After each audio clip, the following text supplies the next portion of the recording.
बिस्मिल्लाहिर्रहमानिर्रहीम। नाज़रीन अस्सलाम वालेकुम, मैं हूँ इमरान वसीम। नाज़रीन, इस वीडियो लॉग में जो एक बड़ी ख़बर आपके साथ हम शेयर करने जा रहे हैं, वो ख़बर नाज़रीन ये है कि अडयाला जेल में आज जो साइफ़र केस की समाअत हुई है, इस केस की समाअत के दौरान एक ऐसा फड्डा पड़ा है कि जिसकी वजह से मुकदमे की समाअत को 7 नवंबर तक मुलतवी कर दिया गया है।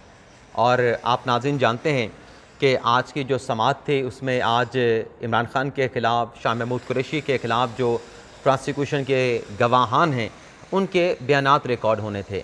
लेकिन जब यह बयानात रिकॉर्ड करने का सिलसिला शुरू हुआ तो अदालती कार्रवाई में ऐसा रौला डाला गया, ऐसा फड्डा डाला गया कि मुकदमे की समाअत को आइंदा तारीख़ तक जो है जज साहब को मुलतवी करना पड़ा। अब ये इस अदालती कार्रवाई में क्या रौला पड़ा है, किसने फड्डा डाला है, ये सारी डिटेल इस प्रोग्राम में आप नाज़रीन के साथ हम शेयर करेंगे। लेकिन इससे पहले साइफ़र केस से जुड़ी 2 अहम डेवलपमेंट्स हुई हैं जिनकी डिटेल आप नाज़रीन की खिदमत में पेश करेंगे। एक तो नाज़रीन, जो chief justice Islamabad high court Aamir Farooq साहब ने इमरान खान साहब की दरख्वास्त को मुस्तरद किया था, जिसमें इमरान खान ने चैलेंज किया था कि जो उनका ट्रायल साइफ़र केस का हो रहा है और जो साइफ़र ख़ुसूसी अदालत के जज हैं अबुल हसन ज़ुल्करनैन साहब, उनकी तैनाती कानून के मुताबिक नहीं की गई। तो ये जो आमिर फ़ारूक साहब का फ़ैसला था, इसे इमरान खान साहब ने अपनी लीगल टीम के ज़रिए इंट्रा कोर्ट अपील में इस्लामाबाद हाई कोर्ट में चैलेंज किया था। आज हाई कोर्ट के 2 रुकनी बेंच ने, जिसको चीफ जो जस्टिस मियां गुल हसन औरंगज़ेब साहब हैं उनकी सरबराही में 2 रुकनी बेंच था, दूसरे जो जज थे अरबाब ताहिर साहब थे, इस बेंच ने इमरान खान साहब की इंट्रा कोर्ट अपील पे समाअत की और इमरान खान साहब की तरफ से सलमान अकरम राजा इस केस में पेश हुए। सलमान अकरम राजा ने अदालत में दलाइल देते हुए कहा कि हमारा एक तो नुक्ता ये है कि जो अबुल हसन ज़ुल्करनैन साहब को इस जज में लाया गया है, जज मुंतखब करके ख़ुसूसी अदालत का जज मुंतखब किया गया है, ये सारी कार्रवाई जो है ये कानून के मुताबिक नहीं की गई। सलमान अकरम राजा साहब ने कहा कि वजारत कानून ने सैकड़ों जजेस थे माथे अदलिया के, लेकिन उसमें से सिर्फ जो है अबुल हसन ज़ुल्करनैन साहब का इंतखाब किया गया और ये वजारत कानून के पास ऐसा अख्तियार नहीं था कि वो ऑफिशियल सीक्रेट एक्ट की खिलाफ वर्जी के मुकदमे में अपनी मर्ज़ी से किसी जज को मुंतखब करते कि वो इस केस का ट्रायल करेंगे। और ये अख्तियार सलमान अकरम राजा साहब ने कहा कि जो मुतलका हाई कोर्ट है यानी इस्लामाबाद हाई कोर्ट है, उसके चीफ जस्टिस का अख्तियार है कि वो खसूसी अदालत के जज का इंतखाब करते। अच्छा, जब ये दलाइल दिए जा रहे थे सलमान अकरम राजा की तरफ से, फिर उन्होंने दौरान दलाइल जो है वो जो एहतसाब अदालत के जज हैं मोहम्मद बशीर साहब, उनकी एक्सटेंशन का जिक्र भी छेड़ दिया। तो मियां गुल हसन औरंगज़ेब साहब ने सलमान अकरम राजा साहब से कहा कि जो जज मोहम्मद बशीर साहब की एक्सटेंशन है वो उसकी रिकमेंडेशन, उसकी सिफारिश मैंने की थी। चूँकि बड़े अच्छे इंसान हैं जज मोहम्मद बशीर, बड़े अच्छे जज हैं, तो मैंने रिकमेंडेशन दी थी कि जज मोहम्मद बशीर की जो मुद्दत मुलाजमत है उसमें तोसी होनी चाहिए। और फिर जज साहब ने कहा, मियां गुल हसन औरंगज़ेब साहब ने, कि इस केस में जो अहम नुक्ता है वो ये है कि जो ट्रायल चल रहा है साइफ़र केस का, क्या ये इन कैमरा होना चाहिए, ये अदालती कार्रवाई जो है ये पब्लिक क्यों नहीं हो रही, यानी इसे पब्लिक के लिए आम जो है वो क्यों नहीं किया गया। तो जब जज साहब ने यह नुक्ता उठाया तो इस पर सलमान अकरम राजा साहब जो जज मोहम्मद बशीर का जिक्र कर रहे थे कि उन्होंने 5 वज़ीर आज़म के केसेस सुने हैं, जब जज साहब ने ये रिमार्क दिए तो फिर सलमान अकरम राजा साहब ने कहा कि वाकई ये नुक्ता बड़ा अहम है और जो साइफ़र केस की समाअत है वो पब्लिक होनी चाहिए।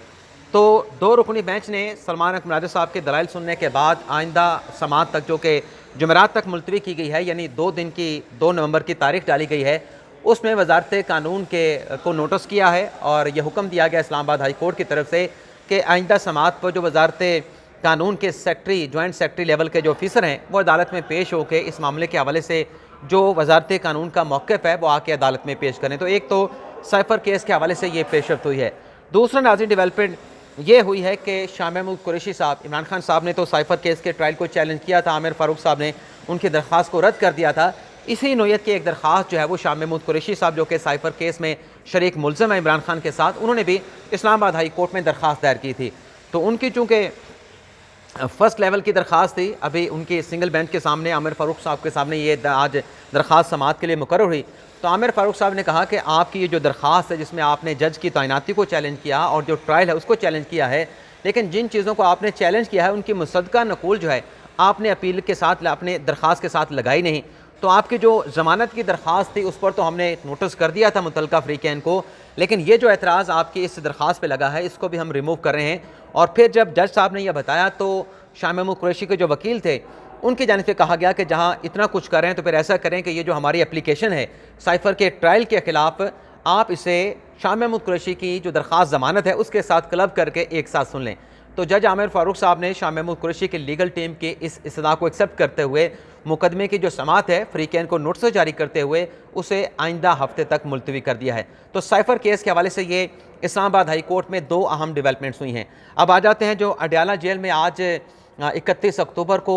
दिन मुकर्रर किया गया था कि जो 5 गवाहान पिछली समाअत पे पेश हुए थे उनके बयानात रिकॉर्ड होने थे। तो आज जब जज अबुल हसन जुल्करनैन साहब पहुँचे कमरा अदालत में, तो प्रोसिक्यूशन साइड से राजा रिजवान अब्बासी साहब जिन्होंने आज गवाहों के बयान रिकॉर्ड कराने थे, और जो वकील सिफाई हैं जो शाह महमूद कुरैशी साहब की लीगल टीम है, इमरान खान साहब की लीगल टीम है, उन्होंने गवाहों पर जिरा करनी थी। तो जैसे ही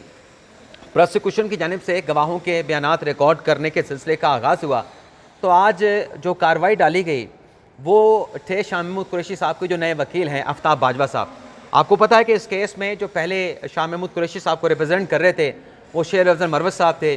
शेर अफजल मरवत साहब पाकिस्तान में है नहीं, उन्होंने 3 नवंबर को या 4 नवंबर तो उनकी पाकिस्तान में वापसी होना है। तो आज आफ्ताब बाजवा साहब जो हैं इस केस में पेश हुए हैं, और उनके पेशी के ऊपर जब आफ्ताब बाजवा साहब कमरा अदालत में मौजूद थे तो उन्होंने जज साहब से मुखातब करते हुए कहा कि चूँकि मुझे अभी इंगेज किया गया इस केस में, और जो शाह महमूद कुरैशी साहब की फ़ाइल है जो उनके ख़िलाफ़ जो केस है मैंने वो फ़ाइल नहीं पढ़ी, तो आज बजाय इसके कि आप फेयर ट्रायल का हमें हक़ दें, और इस्लामाबाद हाई कोर्ट का फ़ैसला भी मौजूद है कि मुल्ज़मान को फेयर ट्रायल का हक़ मिलना चाहिए। और इससे पहले जब हाई कोर्ट में शाह महमूद कुरैशी साहब की दरख्वास्त ज़मानत पे समाअत हो रही थी तो आमिर फ़ारूक साहब ने भी ये ऑब्जर्वेशन दी कि मैंने इमरान खान साहब की एप्लीकेशन पे ये रूलिंग दे दी है, ये ऑब्जर्वेशन दे दी है कि जो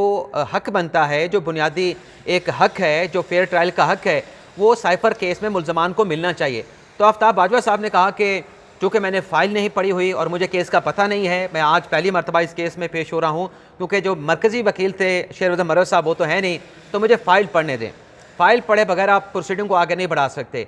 तो जज साहब ने कोई एतराज़ नहीं किया। हमने जो अपने ज़राए से इन्फॉर्मेशन हासिल की, क्योंकि आज जो कार्रवाई है अडयाला जेल में वो वैसे तो सुबह 8, साढ़े 8, 9 बजे से पहले शुरू हो जाती है, लेकिन आज अदालती कार्रवाई 10:30 बजे से के तक जो है जाके अदालती कार्रवाई का आगाज़ हुआ। और जब ये रौला ये फटा डाला गया आफ्ताब बाजवा साहब की तरफ से, तो जज साहब ने फिर आइंदा समाअत पे, क्योंकि आज 5 गवाहान तो लेके आए थे प्रोसिक्यूशन, लेकिन 5 गवाहों के साथ मज़ीद 5 गवाहों को आज ऐड किया गया था, जिसमें जो नाम हमारे सामने आए हैं उसमें इमरान सजाद का नाम है, वो गवाह के तौर पे पेश हुए। अकील हैदर को पेश किया गया, शमून कैसर को पेश किया गया, मोहम्मद अफजल को, नादिर खान को, इकरा अशरफ को, फ़र्रुख अब्बास को, हबीब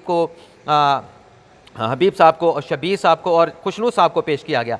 तो फिर आज गवाहों के बयानात जो है वो रिकॉर्ड नहीं हो सके, और फिर केस की जो समाअत है उसे आइंदा तारीख यानी 7 नवंबर तक जो है वो मुलतवी कर दिया गया। और वकला ने आज ये भी शिकायत की कि हमें ये जो भी प्रोसीडिंग होती है, प्रोसीडिंग करने से पहले इमरान खान और शाह महमूद कुरैशी के साथ मुलाकात कराई जाए, लेकिन जब हम मुलाकात करते हैं तो वहाँ पे कुछ ऐसे लोग मौजूद होते हैं जिनका ताल्लुक़ हसास इदारों से होता है, और हमारी जो बात होती है इमरान खान साहब के साथ उसको बक किया जाता है, उसको रिकॉर्ड किया जाता है। तो हमें भी सीक्रेट अपने क्लाइंट के साथ मुलाकात करने की इजाज़त दी जाए। तो जज साहब ने कहा कि आप 10:30 बजे हम आइंदा से अदालती कार्रवाई का आगाज़ करेंगे, आप बेशक इमरान खान साहब के साथ मुलाकात कर लिया करें, इस पर तो कोई ऐसी बात नहीं। तो फिर केस की जो समाअत है उसे 7 नवंबर तक जो है वो मुलतवी कर दिया गया है। इसके अलावा नाज़रीन जो दीगर केसेस हैं जिनका अहवाल आपके साथ हमने शेयर करना है, वो नाज़रीन बुशरा बीबी साहबा जिनके खिलाफ जाली रसीदों का मुकदमा था, वो आज जज ताहिरबाज सिपरा साहब की अदालत में पेश हुए। तो जज साहब ने कहा कि बुशरा बीबी साहबा के खिलाफ जो मेरी अदालत में केस है वो तोशा खाना का नहीं बल्कि जाली रसीदों का केस है। और फिर जज साहब ने इस्तफसार किया कि बुशरा बीबी साहबा के खिलाफ कितने मुकदमात हैं। तो नईम हैदर पंजोथा साहब उनकी तरफ से कहा गया कि एक तो ये मुकदमा है, इसके अलावा नैब के केसेस हैं, और नैब के केसेस में तो हर दूसरे दिन जो है नोटिस करके बुशरा बीबी को जो है वो समन कर लिया जाता है। तो इस केस में जज ताहिरबाज सिपरा साहब ने जो बुशरा बीबी साहबा की ज़मानत थी उसको 14 नवंबर तक एक्सटेंड कर दिया, तौसीक कर दी। और इसी अदालत में जज ताहिरबाज सिपरा साहब की अदालत में जो 6 दीगर इमरान खान साहब के केसेस हैं उनमें भी आज खान साहब के जो वकील थे सलमान सफदर साहब, वो के अडयाला जेल में मौजूद थे। तो अदालत को बताया गया कि सलमान सफदर साहब वहाँ पर मौजूद हैं। तो जज साहब ने इस केस में इमरान खान साहब की जो ज़मानत है, जैसे बुशरा बीबी साहबा की ज़मानत को 14 नवंबर तक एक्सटेंड किया गया, इमरान खान साहब की ज़मानत को भी जो है वो 14 नवंबर तक जो है उसमें तौसीक कर दी गई। इसके अलावा बुशरा बीबी साहबा आज 190 मिलियन पाउंड का जो उनके खिलाफ नैब का केस है उसमें फिर एक नई दरख्वास्त ज़मानत जो है वो दायर की गई। इससे पहले 2 दरख्वास्तें आई थीं जिन्हें एहतसाब अदालत के जज मोहम्मद बशीर ने डिस्पोज ऑफ कर दिया था। इस बिना पे क्योंकि नैब का मौक़िफ़ ये था कि अभी हमें बुशरा बीबी साहबा की गिरफ्तारी दरकार नहीं और ना ही उनके अरेस्ट वारंट जारी हुए। तो आज भी नैब की जानिब से यही मौक़िफ़ दिया गया कि कोई बुशरा बीबी साहबा का अरेस्ट वारंट जारी नहीं हुआ और ना ही इनकी गिरफ्तारी दरकार है। तो ये नाकाबिल समाअत दरख्वास्त है जो इनकी जानिब से दोबारा से दायर की गई है। तो इस पर भी जज साहब ने जो मामला था इस पर कोई फैसला अभी तक जब हम वीलॉग रिकॉर्ड कर रहे हैं कोई फैसला सादिर नहीं फरमाया। इसके अलावा नाज़रीन अब एक और केस भी है जो लाहौर में हुआ ATC अदालत में, जो कि ज़मानतों का मुकदमा था असद उमर साहब का, इमरान खान साहब की हमशीरा अलीमा खान साहबा, उस्मा खान साहबा। तो इसमें आज जो तफ्तीशी पेश हुआ जज अपने अरशद जवेद साहब के सामने, उनकी तरफ से कहा गया कि ये 2 महीनों से ज़मानत का मुकदमा चल रहा है और जो मुल्ज़मान हैं असद उमर साहब हैं या इमरान खान साहब की जो हमशीरगान हैं वो ज़मानत की वजह से जो है वो GIT के सामने या मुतल्लिका जो तफ्तीशी हैं उनके सामने पेश नहीं होते, शामिल तफ्तीश नहीं होते। तो फिर ये इस केस में हम कैसे इस सारी कार्रवाई को मुकम्मल कर सकते हैं? हमें तो तीनों मुल्ज़मान की, असद उमर की और अलीमा खान की और उस्मा खान की गिरफ्तारी मतलूब है ताकि इनसे हम तफ्तीश मुकम्मल कर सकें। तो जज साहब ने जो इस्तदाद थी तफ्तीशी की कि इनकी गिरफ्तारी दरकार है बुशरा बीबी, अलीमा खान और असद उमर की, इस इस्तदाद को तो रद्द कर दिया और जो ज़मानत थी उसको 22 नवंबर तक तौसीक़ करते हुए तीनों मुल्ज़मान की ज़मानत में साथ में तीनों मुल्ज़मान को ये कहा है कि आप जाके इस केस में शामिल तफ्तीश हो जाएँ। तो एक तरफ ये भी डेवलपमेंट हुई है। इसके अलावा खतीजा शाह जो गिरफ़्तार हैं उनका जुडिशल रिमांड था 14 दिन का। आज 14 दिन के जिस्मानी रिमांड के बाद जो है खतीजा शाह को जो है वो ATC अदालत में पेश किया गया अभर गुल साहबा के सामने। तो वहाँ पे जो पुलिस थी, तफ्तीशी थी, उनकी जानिब से कहा गया कि आप चूँकि अभी चलान दाखिल नहीं हुआ तो खतीजा शाह का जो 14 दिन का जुडिशल रिमांड है उसमें आप तौसीक़ कर दें। तो इस पे खतीजा शाह को मज़ीद 14 दिन के लिए जो है वो जुडिशल कर दिया गया। इसके अलावा रमज़ान शुगर मिल का मुकदमा है जिसमें साबिक़ वज़ीर आज़म शहबाज शरीफ और साबिक़ वज़ीर पंजाब हमज़ा शहबाज शरीफ पे इल्ज़ाम है कि 25 करोड़ रुपए जो है वो रमज़ान शुगर मिल से जो एक नाला निकाला गया वो सरकार के पैसे से वो नाला बनाया गया। तो ये अख्तियारात का नाजायज़ इस्तेमाल किया गया। ज़ाती शुगर मिल के लिए नाला बनाना था तो ज़ाती पैसा खर्च करते, ख़जाने से पैसा नहीं खर्च होना चाहिए था। तो इस केस में आज जो जज साहब हैं ज़ुल्करनैन अवान साहब, उन्होंने इस केस की समाअत की। और आप नाज़रीन को ये भी बताते चलें कि ये जो रमज़ान शुगर मिल का केस था, जब नैब की तरमीम आई थी तो नैब की तरमीम के बाद चूँकि उसमें जो करप्शन की मालियत थी उसको बढ़ा के 50 करोड़ कर दिया गया था, तो ATC अपना अकाउंटेबिलिटी कोर्ट ने यह मामला मुतल्लिका फोरम को भिजवा दिया था। यानी आज भी सुप्रीम कोर्ट में यही बात हुई कि नैब तरमीम से किसी को क्लीन चिट नहीं मिली थी, किसी को छोड़ नहीं दिया गया था, बल्कि वो केस मुतल्लिका किसी दीगर फोरम पर चलने थे। तो ये जो रेफरेंस था शहबाज शरीफ के खिलाफ, हमज़ा शहबाज शरीफ के खिलाफ, ये भी अकाउंटेबिलिटी कोर्ट से नैब तरमीम के बाद इसे किसी और फोरम पे भिजवा दिया गया था। लेकिन जब नैब तरमीम का फैसला सुप्रीम कोर्ट के 3 रुकनी बेंच ने 2-1 के तनासब से सुनाया, जिसमें नैब तरमीम को सियासतदानों की हद तक, पब्लिक ऑफिस होल्डर की हद तक ख़त्म कर दिया और ब्यूरोक्रेट्स की हद तक उसको बरकरार रखा, तो उसके बाद ये जो रेफरेंस था जो ख़त्म कर दिया था एहतसाब अदालत ने, ये दोबारा से नैब की तरफ से जो है वो एहतसाब अदालत को ज़ुल्करनैन अवान साहब को, जज ज़ुल्करनैन अवान साहब को भिजवा दिया गया था। तो आज जज साहब ने इस केस की समाअत की है और समाअत करने के बाद चूँकि रिवाइवल आज इस रेफरेंस का हुआ है, तो इस केस के जो दोनों मुल्ज़मान हैं, शहबाज शरीफ साहब हैं, साबिक़ वज़ीर आज़म हैं, साबिक़ वज़ीर पंजाब भी हैं, और हमज़ा शहबाज शरीफ हैं, साबिक़ वज़ीर पंजाब हैं, इन दोनों मुल्ज़मान को 29 नवंबर का नोटिस जारी किया है और इनको समन कर लिया गया है अकाउंटेबिलिटी कोर्ट की तरफ से। तो ज़ाहिर सी बात है कि एहतसाब अदालत में फ़ौजदारी केस होता है तो इसमें मुल्ज़म की ज़ाती हैसियत में हाज़िरी भी होती है, वकील भी पेश होता है, लेकिन अगर ज़ाती हैसियत में हाज़िर नहीं होना तो फिर आपको इस्तिस्ना की दरख्वास्त देनी पड़ती है। तो देखते हैं कि इस केस की भी 29 नवंबर की समाअत जो है वो मुकर्रर कर ली गई है। तो ये नाज़रीन हमारा वीडियो लॉग, आपसे इजाज़त चाहेंगे। अल्लाह ताला हम सब का हामी नासिर अपनी दुआ में याद रखिएगा। अल्लाह हाफ़िज़।